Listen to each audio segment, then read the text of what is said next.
नमस्कार। आज का हमारा विषय है क्यों बाघ को ही राष्ट्रीय पशु घोषित किया गया और इससे जुड़ी बहुत ही रोचक जानकारियाँ। तो आइए जानते हैं। ऐसा क्यों विद राखी शर्मा में आपका स्वागत है। अगर आपने मेरा चैनल अभी तक सब्सक्राइब नहीं किया है तो please subscribe my channel. Bharat में बाघ को साधारण भाषा में रॉयल बंगाल टाइगर के नाम से जाना जाता है। का वैज्ञानिक नाम पैंथेरा टाइग्रिस लिनायस है। बाघ पीले रंगों का और धारीदार लोम चर्म वाला एक पशु है। राष्ट्रीय बाघ तेंदुआ टाइग्रिस धारीदार जानवर है। बाघ की शालीनता, दृढ़ता, फुर्ती और अपार शक्ति के कारण ही बाघ को राष्ट्रीय पशु कहलाने का गौरव प्राप्त है। बाघ की 8 प्रजातियां होती हैं और इन 8 प्रजातियों में से भारत में पाई जाने वाली प्रजाति को रॉयल बंगाल टाइगर के नाम से जाना जाता है। यह प्रजाति उत्तर पश्चिम भारत को छोड़कर बाकी सारे देशों में पाई जाती है। भारत के अतिरिक्त यह नेपाल, भूटान और बांग्लादेश जैसे पड़ोसी देशों में भी पाया जाता है।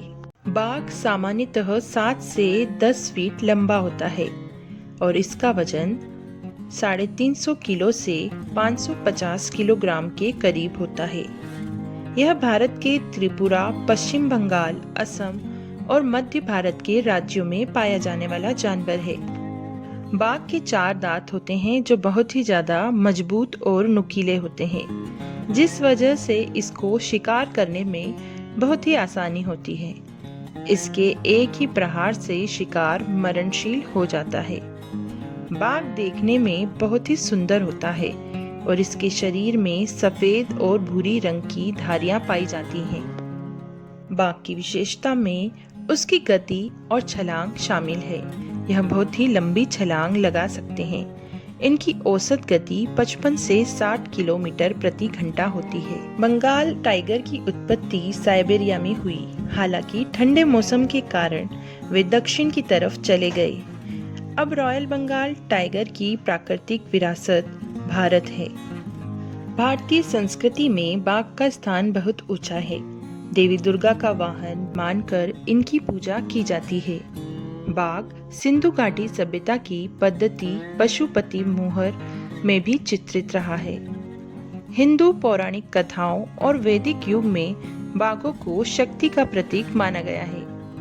राष्ट्रीय पशु के रूप में एक उचित महत्व प्रदान करने के लिए बंगाल टाइगर को भारतीय मुद्रा के नोटों और डाक टिकटों पर भी चित्रित किया गया है। 29 जुलाई को वर्ल्ड टाइगर डे मनाया जाता है। वर्ष 2010 से वर्ल्ड टाइगर डे की शुरुआत की गई थी। साल 2010 में रूस के सेंट पीटर्सबर्ग में बाघ सम्मेलन में बाघों के संरक्षण के लिए हर साल अंतर्राष्ट्रीय बाघ दिवस मनाने का फैसला किया गया। बाघ को 1972 में राष्ट्रीय पशु चुना गया था। भारतीय बाघों पर किए गए एक शोध में पशु वैज्ञानिकों को उनके पूर्वजों के चीन में रहने के संकेत मिले हैं। कुछ समय पहले वैज्ञानिकों को एक विलुप्त उप प्रजाति के बाघ का डीएनए मिला।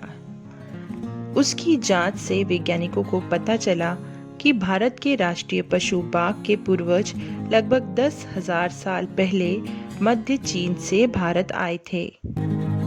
आशा करती हूँ मेरी यह जानकारी आपको पसंद आई होगी। पूरी वीडियो में आखिर तक बने रहने के लिए धन्यवाद।